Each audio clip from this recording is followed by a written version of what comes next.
Hey guys, I just wanted to show you how the Blesta bash installer works. We have this mentioned in our documentation, this bash script for AlmaLinux 8 and 9. Reportedly it works on the newly released AlmaLinux 10 as well. I have not given that a test myself. But we have the command here to run. It's also on the GitHub, install Blesta bash script. So we copy that, and in our terminal, we can see that we're running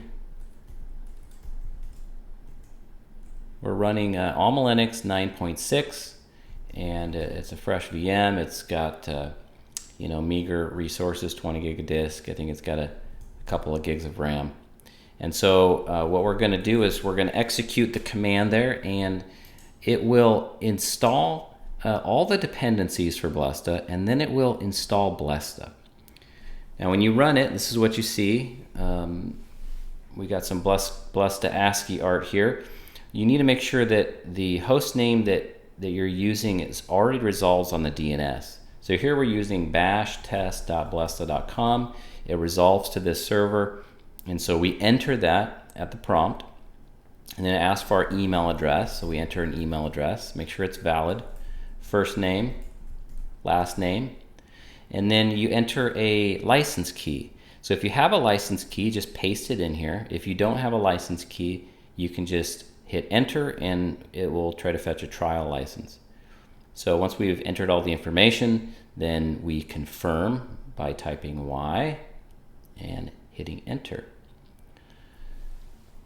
So now it's going to upgrade the OS, it's going to install all the dependencies, it's going to configure the web server to run as the Blesta user that it will create, and it will fetch an SSL certificate using certbot, and it should keep that certificate up to date as well.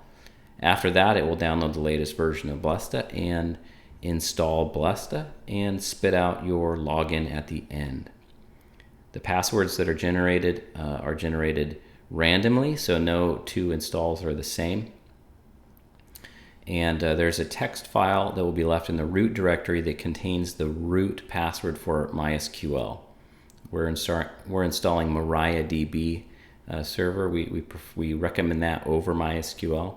And so either works, but we prefer MariaDB. So you can check that text file to get the root MySQL password if you need it. A new password, a new user is created that's used for Blesta, and that password is going to be stored in Blesta's config file. If you ever need to access it, you can find it there. So let's let the script do its thing and see how things turn out.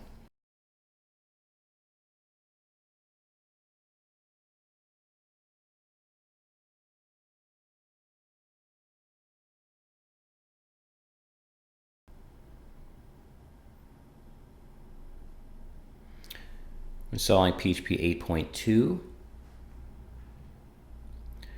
We install using PHP FPM, which is faster than CGI.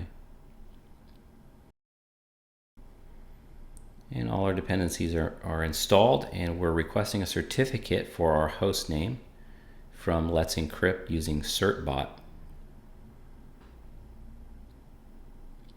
And the certificate was issued. Now we're configuring the auto renewal, setting up a cron job to renew that automatically. And now we're downloading the latest version of Blesta and unzipping it. We unzip it to a temp directory and move the files and initiate the installation. And that is already completed. Now we're fetching a trial license. And the trial license has been fetched. Blesta installation is complete.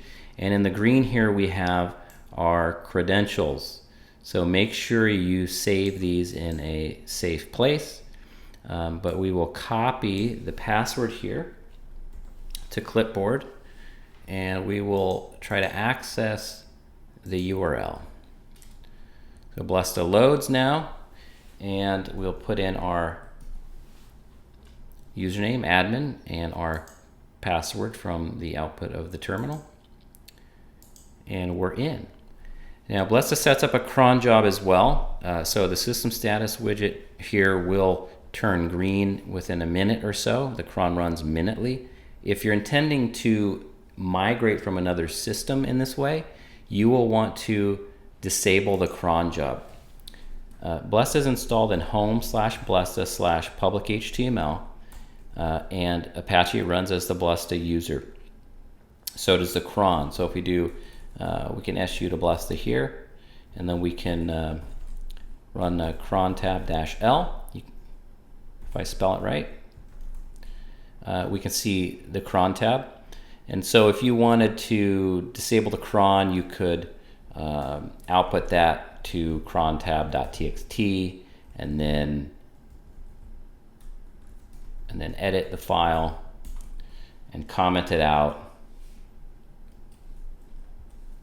and then save it, and then crontab.txt, and it will import that as being disabled.